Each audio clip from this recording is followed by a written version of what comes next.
Kalau dari saya sih Kak, sebenarnya yang utama itu kan dari public speaking. Apalagi kalau yang kita memaparkan karya tulis ilmiah kita itu dalam bahasa Inggris, itu mungkin jadi poin plus yang lebih untuk kita bisa memenangkan MAPRES tersebut. Terus yang kedua dari prestasi-prestasi, dan yang ketiga dari segi kita berpikir, cara kita menjawab pertanyaan dari juri, dan yang terakhir mungkin dari IPK. Dan kalau kalian ngerasa nggak aktif di dunia akademik atau kalian aktif di dunia akademik, kalian harus gencar buat nyari-nyari info, buat info lomba atau info kegiatan, volunteer. Itu tuh sangat penting buat karakter development juga. Karena itu menurut saya kita tuh harus percaya sama diri kita sendiri buat maju lebih selangkah lebih maju buat kehidupan kita selanjutnya. Assalamualaikum warahmatullahi wabarakatuh. Halo seluruh pemirsa Berita Kota Makassar. Kembali lagi bersama saya Rahma di BKM News, official Berita Kota Makassar, dengan satu informasi 4 media. Bisa dibaca, bisa didengar, dan tentunya bisa ditonton. Ya, bersama saya Rahma di Ruang Rahma ya, mencari inspirasi dan prestasi. Lagi-lagi di segmen To Be Inspiring dan Prestasi, kita kembali menghadirkan mahasiswa yang berprestasi. Sama dengan segmen kita pada hari ini. Kalau kemarin mungkin kita wawancara dengan duta kampus, hari ini kita bicara dengan mahasiswa berprestasi dari Kampus Orange Universitas Negeri Makassar. Sudah hadir ya hari ini, eksklusif lagi nih karena saya first time wawancara langsung dengan MAPRES dari Fakultas Teknik UNM. Kalau kemarin mungkin kita wawancaranya langsung dari MAPRES Universitas UNM. Kali ini MAPRES FT UNM, ada FT-nya lagi. Jadi kita penasaran juga nih programnya seperti apa, atau mungkin tanggung jawabnya seperti apa kalau di tingkat fakultas. Kita langsung aja berbincang dengan 2 orang yang sudah terpilih. Halo semua. Cantik-cantik ya. Terima kasih Kak. Iya, cantik-cantik, segar-segar ya, pakai almet warna orange gitu. Menyala Kak. Bangganya menyala. Oke. Mungkin kalau saya memperkenalkan, rasanya kurang lengkap juga nih, saya juga kurang tahu juga dan mau kenal juga dengan kalian. Boleh deh kalian yang memperkenalkan diri secara lengkap, umurnya berapa, nama lengkapnya siapa, dari jurusan apa, terus asalnya dari mana, boleh dong ya diinformasikan, atau ini privat? Enggak gitu. Oke, dari siapa dulu? Halo semuanya, perkenalkan nama saya Jennifer Immanuel Rompas, biasanya dipanggil Jenny. Umur saya saat ini 20 tahun, saya dari jurusan Pendidikan Kesejahteraan Keluarga, Prodi D4 Tata Boga. Asal saya dari Makassar. Dan saya saat ini menjabat sebagai mahasiswa prestasi, khususnya di kategori diploma, kategori vokasi, untuk Fakultas Teknik Universitas Negeri Makassar. Oke, next. Halo semua, saya Yuri Ramadian Caratri. Saat ini saya berusia 20 tahun. Saya saat ini jurusan Pendidikan Teknik Sipil dan Perencanaan dengan prodi Arsitektur. Saya saat ini adalah mahasiswa berprestasi Fakultas Teknik Universitas Negeri Makassar. Oke. Jadi yang juara 1 dan juara 2 ini yang mana? Enggak Kak, dua-duanya juara 1. Iya. Dua-duanya juara 1 ya. Satunya ada program sarjana, satunya diploma. Kategori diploma dengan sarjana. Oke, berarti dua-duanya yang saya hadirkan ini adalah orang juara 1 semua. Gimana rasanya juara 1? Gimana rasanya Kak Jen? Bersyukur. Agak nggak nyangka tapi. First time ya, first time MAPRES juga. Iya, first time. Iya, karena pas ini pertama kali jadi mahasiswa toh? Iya, betul. Atau sebelumnya sudah lagi? Enggak ya. Oke, yang satunya dari jurusan Tata Boga, yang satunya dari jurusan Arsitektur. Sama-sama di teknik ya, Fakultas Teknik Universitas Negeri Makassar. Mungkin nggak usah jauh-jauh, saya mau minta dulu deh pendapatnya terkait dengan Fakultas Teknik itu. Dari kalian itu versinya seperti apa sih itu fakultas? Kak Yuri, gimana Fakultas Teknik itu? Fakultas Teknik itu biasanya orang-orang bilangnya dominannya laki-laki ya. Tapi karena mungkin bukan saya bilang laki-laki dan perempuan beda, tapi menurut saya perempuan tuh nggak bisa dibatasin juga. Walaupun di Fakultas Teknik tuh perempuannya dikit, tapi dengan ajang ini kita bisa buktiin kalau perempuan juga bisa tampil di Fakultas Teknik. Dan ternyata yang juara satunya dapatnya perempuan semua. Berarti yang cowok nih di kalian nih masalah prestasi atau gimana? Nah juga kalau dari Kak Jen ini gimana Kak Jen? Kalau dari saya sih sebenarnya Fakultas Teknik kan yang kita tahu kan penuh ketegangan, terus warnanya hitam, seram, ataupun ada yang dikatakan sebagai penuh solidaritas. Memang betul penuh solidaritas, tapi nggak semua itu seram di Fakultas Teknik, kita cantik-cantik. Ada kok yang segar-segar. Oke, tapi memang dia lambangnya kan atau warnanya itu sama dengan latar kita ya, hari merah hitam. Jadi betul-betul, aduh, Fakultas Teknik kita langsung mengekspresikan mimik wajah kita kalau menyebut fakultas teknik kan gitu ya. Oke, tapi ini pilihan kalian nih masuk di teknik. Iya, betul. Pilihan ya. Kenapa kalau seorang perempuan, ya tadi dikatakan Kak Yuri bahwa memang di fakultas teknik itu realitanya mayoritas laki-laki, tapi tidak membatasi bahwa perempuan akan bergabung juga. Tapi kenapa kalian mau bergabung di fakultas teknik? Buat saya sendiri, dari dulu tuh saya tuh bukan gak suka gambar sih, lebih ke kurang suka gambar yang terlalu cerah atau dominan. Saya cuma suka kayak garis-garis sampai akhirnya saya SMK masuknya DPIB, Desain Permodelan Informasi Bangunan. Sampai akhirnya sempat mau linjur karena kayak aduh kayaknya nggak kuat deh di teknik. Tapi kata papa aku motivasiin katanya kayak percuma dong sekolah 3 tahun gak dilanjut. Jadi ujung-ujungnya lanjut lagi di arsitektur Universitas Negeri Makassar. Tapi senang ya di arsitek sekarang? Senang. Itu karena lingkungannya atau karena mapresnya sekarang? Enggak kak, karena lingkungannya. Teman-teman saya alhamdulillah sportif semua. Sportif ya. Kalau versi Kak Jenny gimana? Kalau saya sih sebenarnya saya nggak nyangka ya kalau misalnya jurusan pendidikan kesejahteraan keluarga khususnya tata boga itu masuk di fakultas teknik, apalagi kan tata boga itu kan dikenal banyak ceweknya. Walaupun sekarang banyak cowok ya, tapi nggak nyangka aja gitu masuk di teknik, dan ternyata kita PKK di jurusan teknik itu seperti merasa diratukan seperti itu. Kita banyak perempuan. Banyak perempuan ya. Atau mungkin satu-satunya jurusan di fakultas teknik yang banyak perempuannya. Ya, betul, Kak. Betul. Iya, betul. Oke, berarti kalian enjoy aja. Iya, enjoy banget. Gak bisa bilang kayak gitu juga sih karena ini baru semester 6 ya. tapi ya sudah jauh ya kan 1 2 3 4 sudah melewati 5 semester sampai berarti keren ya kalian. Biasanya ya kalau saya wawancara dengan Mapres gitu, biasanya saya penasaran juga dengan backgroundnya seperti apa gitu, karena sebelum menjadi seorang Mapres kita itu harus mengumpulkan beberapa arsip dan juga rekap prestasi kita sebelumnya. Boleh dong kalian ceritakan mungkin kalian ini sebenarnya orang seperti apa sebelumnya sebelum dikatakan sebagai menjadi seorang Mapres gitu. Boleh lah mungkin ya. Dari siapa dulu? Kak Jen dulu? Terima kasih Kak kesempatannya. Jadi sebelumnya saya orang kalau bisa saya bilang saya kelewat ekstrovert. Iya, saya kelewat ekstrovert, saya juga kelewat friendly, bisa dibilang seperti itu. Dari SMK, puji Tuhan, saya selalu ranking 1 dari SMK kelas 1 sampai tamat SMK kelas 3, selalu ranking 1 di kelas, dan juga masuk di eligible. That's why I'm here di UNM. Saya masuk jalur undangan, jalur raport. Terus kedua, saya juga puji Tuhan IPK saya saat ini juga lumayan tinggi, 3,98.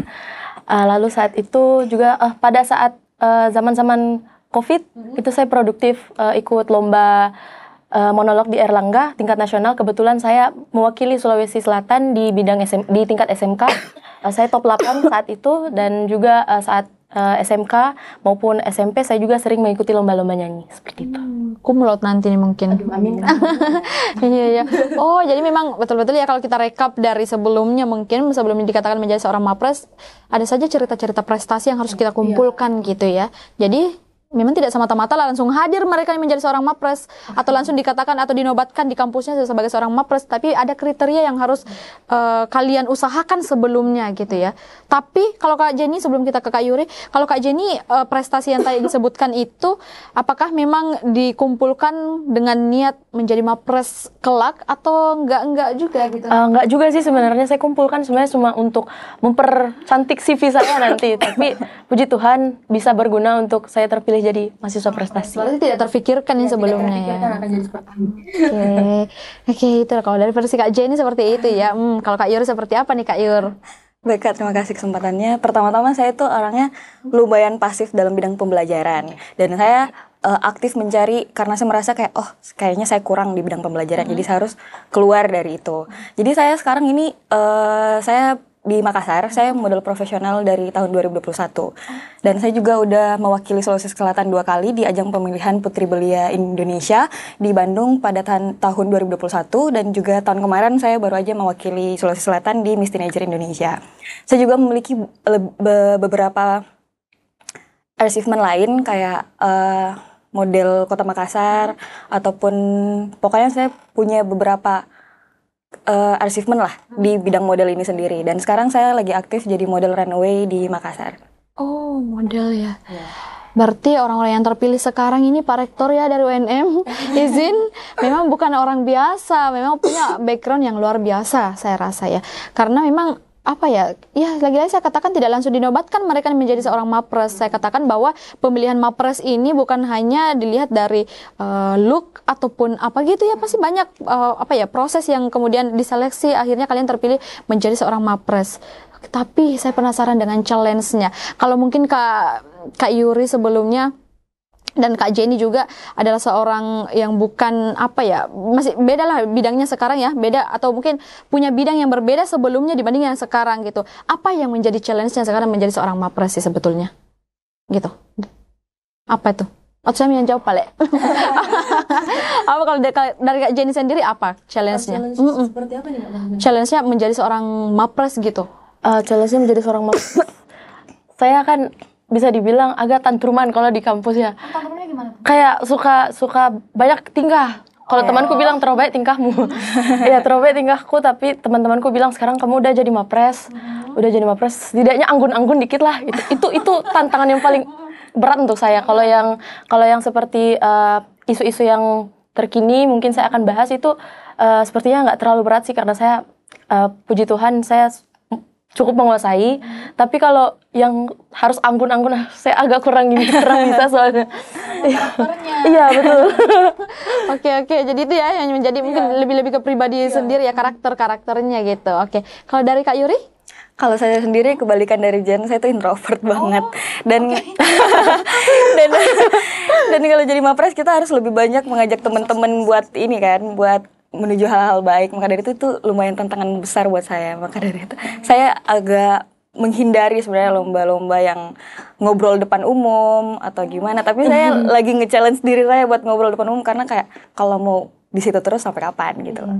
Oke, akhirnya sekarang jadi ekstrovert. Belum. Nanti ya, apalagi dekatan sama Kak Jenny. Oke. Ngikut nanti karena lingkungannya ya. Jadi memang yang hadir di sini tuh satunya para juara satu, tapi yang satunya ada ekstrovert, satunya ada introvert ya. Tapi apa mungkin kriteria yang pada saat pemilihan itu akhirnya kalian yang dinobatkan sebagai mapres? Apa itu pada saat pemilihan di sana? Apa kriterianya itu? Poin-poinnya mungkin? Kalau dari saya sih Kak, sebenarnya yang utama itu kan dari public speaking. Apalagi kalau yang kita memaparkan karya tulis ilmiah kita itu dalam bahasa Inggris, itu mungkin jadi poin plus yang lebih untuk kita bisa memenangkan mapres tersebut. Terus yang kedua dari prestasi-prestasi, dan yang ketiga dari segi kita berpikir, cara kita menjawab pertanyaan dari juri, dan yang terakhir mungkin dari IPK. Iya. Oh, jadi banyak poin yang dipertimbangkan ya. Berarti kalian berdua memenuhi itu semua? Mungkin. Mungkin lagi ya, karena itu sudah terpilih gitu ya. Oke. Tapi ekspektasi kalian tentang mapres di FTUNM ini apa sih? Gitu. Ekspektasinya apa gitu tentang mapres di UNM, di Fakultas Teknik khususnya? Kalau dari saya ingin mengayomi lebih banyak orang, tidak hanya orang-orang di jurusan saya, tidak hanya adik-adik tingkat saya, kakak tingkat saya, tapi saya ingin lebih banyak membuat relasi dengan orang-orang di luar, sehingga saya bisa mengayomi kalau ini loh, kita nggak cuma bisa sampai sini, kita bisa terus maju gitu, kita bisa lebih dari diri kita yang sekarang gitu. Oke, dengan cara mengayomi mereka, mengajak mereka kayak jangan nyerah, jangan sampai sini aja, kamu tuh masih bisa lebih dari ini gitu. Mungkin lebih kayak gitu. Ya, mungkin bisa lewat sosial media atau teman ke teman, mulut ke mulut, mungkin seperti itu. Membangun branding lah. Iya, branding. Tapi dengan membangun branding itu ada tidak cara-cara khusus atau cara-cara tersendiri yang mungkin kalian sudah pikirkan gitu ya, jauh-jauh hari mungkin, atau bahkan di malam pemilihan itu ada tidak yang sudah kalian pikirkan, selanjutnya saya kalau menjadi Kak Mapres mau Kak ini bahas tentang ini biar bisa Kak lihat orang bahwa saya ini mapresnya FTUNM gitu. Ada tidak isu-isu tertentu yang ingin kalian bahas gitu? Kalau dari saya kebetulan karya tulis ilmiah saya yang kemarin, yang pas saya paparkan materi itu, saya lebih banyak membahas tentang kekerasan seksual di perguruan tinggi, dan itu menurut saya sangat penting. Jadi saya pengen membahas isu-isu tersebut sekaligus mengayomi juga orang-orang dari Fakultas Teknik ataupun nanti mewakili universitas mungkin, amin. Mungkin saya bisa untuk mengayomi hal tersebut dan juga mencegah hal tersebut untuk terjadi lagi di fakultas kita, di universitas kita. Oke, iya. Karena ini ada baru-baru saya dapat juga info terkait dengan kasus-kasus seperti itu ya. Ya, mungkin orang-orang kalau lihat karena saking seringnya lewat, jadi kita kadang, itu lagi. Dianggap biasa. Kayak makanan sehari-hari kita padahal nggak boleh dibiasakan gitu. Iya, betul. Tapi bagaimana terkait dengan itu, apakah ada apa ya program tertentu untuk itu? Kalau saya sih lebih banyak pengen mengayomi dulu, lebih mungkin ada beberapa korban yang belum bisa untuk mengungkapkan, belum bisa speak up karena mungkin rasa takutnya. Saya ingin mengayomi dari situ dulu. Itu dulu yang pertama, soalnya kan korbannya itu utama. Terus yang kedua baru mungkin saya ajukan untuk materi-materi, mungkin seperti itu workshop dan sebagainya. Oke. Kalau ada isu seperti itu, berarti kalian pernah melihat sebelumnya dan banyak melihat di kampus Orange ini bahwa memang ada beberapa kasus dan ada beberapa oknum yang melakukan hal tersebut. Dari kalau dipersenkan mungkin di kampus kalian ya sebagai Mapres mungkin yang sudah semester 6 ini sudah berapa tahun? 2 tahun mungkin ya? Sudah 2 tahun melewati masa kuliah di kampus Orange ini, dari 1 sampai 100% dia ada di angka keberapa terkait dengan kasus itu? Kalau dari saya sih mungkin ada 70%. Soalnya Fakultas Teknik kan banyak dikenal tentang kekerasan ataupun keras, tegang dan lain sebagainya. Dan advokasi saya sama Jen itu agak bergabung karena saya sendiri advokasi saya itu lebih ke karakter development. Karena itu setelah dari Jen, maka saya juga bisa dapat membangun karakter development kepada orang-orang di Fakultas Teknik ataupun di Universitas Negeri Makassar ataupun di luar Universitas Negeri Makassar. Dan saya ingin mengedukasi secara global. Maka dari itu karena advokasi saya sama Jen bergabung, maka dari itu membuat kita kombinasi yang bagus.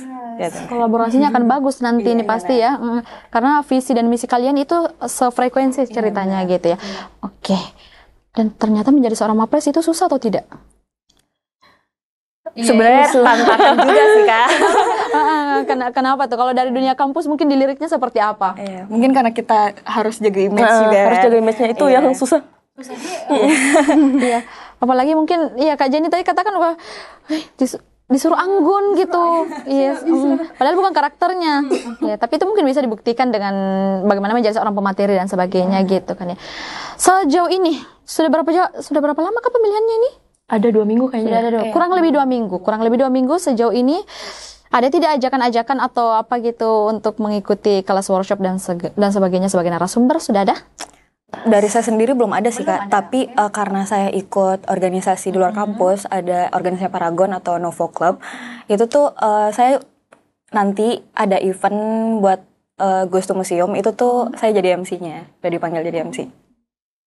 MC ya, kalau Kak Yuri, oke keren ya. Saya juga tadi sempat, ya saya terdistract dengan kata-kata tadi yang kita bincangkan di luar ya Kak Jen. Kak Jen juga tadi sempat jadi MC gitu ya. Makanya saya tadi, MC semua nih dua-duanya gitu. Oke, tapi apa perbedaan menjalani keseharian gitu sebelum menjadi seorang Mapres dan after menjadi seorang Mapres gitu? Apa perbedaannya yang kalian rasakan kurang lebih 2 minggu ini? Kalau dari saya sih sejauh ini saya nggak begitu merasakan perbedaan yang signifikan karena masih tingkat fakultas juga. Saya belum terlalu ingin membanggakan diri, takutnya kan ini beban yang berat untuk kita bawa lagi fakultas ke tingkat universitas gitu. Jadi saya belum terlalu signifikan untuk perbedaannya. ya masih merendah untuk meroket ya Kak Jenny. Oke, tapi kalau dari Kak Yuri mungkin ada? Saya sendiri mungkin karena saya harus lebih menutup diri karena di Instagram saya lumayan terbuka. Maksudnya Instagram saya tuh nggak private karena buat jadi portofolio kan kalau di model. Tapi saya merasa saya harus jaga image sebagai mahasiswa berprestasi. Karena ini menyangkut alma mater juga. Makanya akun-akun saya private dulu. Dulu ya. Okay. Love profile dulu lah. Oke. Tapi apa sih tips dan triknya ya untuk menjadi seorang Mapres ala Kak Jen dan juga Kak Yuri untuk maba atau mungkin bukan maba nih atau siapapun deh yang mungkin junior-juniornya kalian ya. Apa sih tipsnya dan triknya untuk menjadi seorang Mapres gitu? Mungkin ada nih yang semester 1 lagi berpikir, nggak ada bisa ya Kak sertifikatku sama sekali. Ya barangkali ada yang seperti itu, tapi mau mengikuti jejak kalian, apa tuh tipsnya? Nah kalau dari saya, pertama nggak cuma sertifikat yang bikin tambahan poin, tapi the way you speak, the way you present your material, itu semuanya masuk dalam poin. Bagaimana kamu cara menjawab pertanyaan juri, terus kan masih semester 1 ini masih awal untuk kamu membuat image kamu seperti apa, prestasi kamu seperti apa, itu masih bisa kamu tingkatkan lagi. Terus dari pembelajaran di kampus, akademik, IPK itu masih bisa ditingkatkan, apalagi semester 1, semester 2. Masih awal banget, itu yang harus dilakuin utama sih. Oke. Jadi biar bagi mereka mungkin yang belum memiliki sertifikat dan sebagainya, nggak boleh pesimis ya? Iya benar. Oke. Oke, apalagi? Kalau dari saya sendiri, kalau dari saya sih mungkin karena kepribadian saya lumayan tertutup, tapi karena saya pengen nyoba, jadi saya nyalain diri saya buat nyoba banyak hal-hal baru. Dan kalau kalian ngerasa nggak aktif di dunia akademik atau kalian aktif di dunia akademik, kalian harus gencar buat nyari-nyari info, buat info lomba atau info kegiatan, volunteer. Itu tuh sangat penting buat karakter development juga. Karena itu menurut saya kita tuh harus percaya sama diri kita sendiri buat maju lebih selangkah lebih maju buat kehidupan kita selanjutnya. Karena if not now then when, if not us then who. Iya, keren ya. Oke, jadi lebih lanjutnya atau kalau mau bertanya-bertanya di mana? Di Instagramnya kalian? Iya, boleh di Instagram. Boleh di Instagram. Ya, mungkin boleh juga ya sedikit saran, mungkin kalian bolehlah melaksanakan untuk live apa gitu ya, live Instagram, TikTok dan sebagainya untuk menginformasikan kepada mereka. Karena saya rasa hal yang paling menghambat orang-orang untuk maju adalah kita kurang informasi terkait dengan itu. Kita pribadi pasti selalu mau menjadi kalian gitu ya, tapi gimana caranya itu yang kurang gitu untuk kita dapatkan informasinya. Jadi bolehlah kalian mungkin edukasinya lewat sosial media kebanyakan ya. Oke, sebagai closing statement mungkin apa harapan kalian nih untuk diri kalian mungkin terkhusus ya, karena baru terpilih juga menjadi seorang Mapres, apa harapannya ke depannya? Kalau dari saya saya kan orangnya gampang pesimis. Semoga nanti ini bebannya agak lebih berat, soalnya bawa nama fakultas. Semoga saya nggak gampang pesimis lagi gitu. Saya juga mau makasih, nitip salam buat teman-teman, buat keluarga utamanya karena sudah mensupport saya, buat dosen-dosen yang selalu membantu saya, mensupport saya, meyakinkan saya bahwa saya bisa, teman-teman saya, teman-teman kelas saya seperti saudara-saudara saya sendiri, dan juga adik-adik tingkat saya yang selalu datang, udah itu hari datang memenuhi dekanat untuk teriak-teriak aja gitu. Mereka semuanya supporter terbaik. Sangat membantu ya supportnya. Kalau Kak Yuri? Kalau saya sendiri, saya berharap diri saya ke depannya bisa lebih punya banyak relasi lah. Soalnya walaupun saya merasa relasi yang sekarang itu belum cukup buat mengedukasi teman-teman di luar sebagai mahasiswa berprestasi. Dan saya juga nitip salam sama teman-teman saya, orang tua saya, dan juga saudara-saudara saya yang jauh, karena tanpa bantuan mereka tuh saya nggak bakal bisa sampai sini. Karena saya juga jadi Mapres ini berkat dorongan teman-teman, karena saya kan sangat pesimis soal di bidang sosial, dan maka dari itu saya nyalain sendiri saya kayaknya harus bisa, dan akhirnya karena dorongan teman-teman saya, dorongan orang tua, makanya saya bisa sampai di sini. Terima kasih semuanya. Akhirnya bisa. Oke, thank you ya semua gitu ya. Keren ya kalian. Semoga nanti kolaborasinya bagus ya, kedepannya programnya bagus. Kami tunggu di segmen ini lagi dengan membahas terkait dengan program kalian apa atau upgrade diri kalian seperti apa ya. Saya berharap karena saya melihat kalian ya, saya bukan peramal tapi saya bisa melihat juga bahwa kalian ini adalah orang-orang yang dari gaya bicaranya memang cukup luar biasa gitu. Mungkin kalian akan menjadi seorang Mapres di tingkat universitas nanti atau tingkat nasional, amin ya, semoga. Dan thank you sudah hadir di Berita Kota Makassar membagikan kisahnya. Saya tidak akan tahu kalau ternyata ada seorang Kak Jenny yang over extrovert, dan juga saya tidak akan tahu kalau ternyata ada Kak Yuri yang introvert tapi menuju extrovert sekarang. Oke. Thank you sudah hadir membagikan ceritanya di segmen To Be Inspiring dan Prestasi. Dan untuk pemirsa Berita Kota Makassar, kisah inspirasi dan prestasi lainnya tentunya ada di BKM News Berita Kota Makassar dengan satu informasi 4 media, bisa dibaca, didengar, dan tentunya bisa ditonton. Bersama saya Rahma, pemirsa di Ruang Rahma, Kak Jenny hari ini dan Kak Yuri, kita pamit. Wassalamualaikum warahmatullahi wabarakatuh.